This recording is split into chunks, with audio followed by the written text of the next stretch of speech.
રાષ્ટ્રપતિ દ્રૌપદી મુર્મુએ ભુવનેશ્વરમાં નાઇઝરના 13મા પદવીદાન સમારોહને કર્યો સંબોધિત. રાષ્ટ્રપતિએ વિદ્યાર્થીઓને તેમના શિક્ષણ અને જ્ઞાનનો ઉપયોગ માનવતા અને રાષ્ટ્ર માટે કરવા અનુરોધ કર્યો.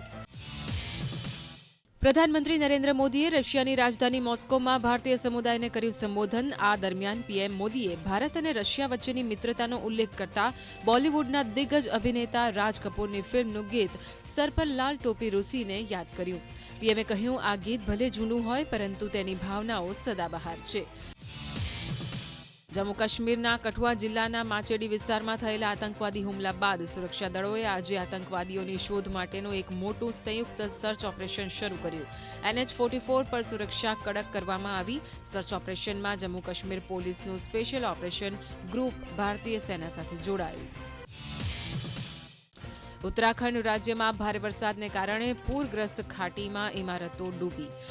ઉત્તરાખંડના મુખ્યમંત્રી પુષ્કરસિંહ ધામીએ પૂર પ્રભાવિત વિસ્તારોનું કર્યું નિરીક્ષણ અને NDRF સાથે પણ કરી વાતચીત. બિહારના અનેક વિસ્તારોમાં છેલ્લા 24 કલાકમાં ભારે વરસાદ તો રાજધાની દિલ્હીમાં પણ અનેક વિસ્તારમાં સવારથી વરસી રહ્યો છે વરસાદ. ઓડિશાના પુરી શહેરમાં ભારે વરસાદથી હાલાકી.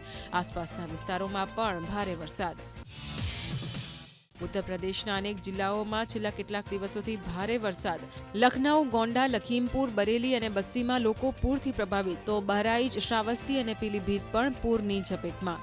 ગોંડામાં ઘાઘરા નદી ખતરાના નિશાનાથી 38 સેન્ટીમીટર ઉપર વહી રહી છે તો બરેલીમાં 94 ગામોમાં પૂરની સ્થિતિ. વસાહતમાં સરયુ નદીનું જળસ્તર સતત વધી રહ્યું છે. બહરાઇચમાં 500થી વધુ લોકો પાણીમાં ફસાયા. દેશની સૌથી પ્રતિષ્ઠિત શૈક્ષણિક સંસ્થા IITએ તેના અભ્યાસક્રમો હિન્દી ભાષામાં ઓફર કર્યા છે. આ ક્રમમાં IIT જોધપુરે BTech પ્રથમ વર્ષ માટે હિન્દી ભાષામાં અભ્યાસક્રમો લાવવાનો નિર્ણય કર્યો છે. આ કોર્સ અંગ્રેજીની સાથે હિન્દીમાં પણ ઉપલબ્ધ થશે. ચાલુ શૈક્ષણિક વર્ષની શરૂઆતથી આ પાઠ્યક્રમ લાગુ થશે.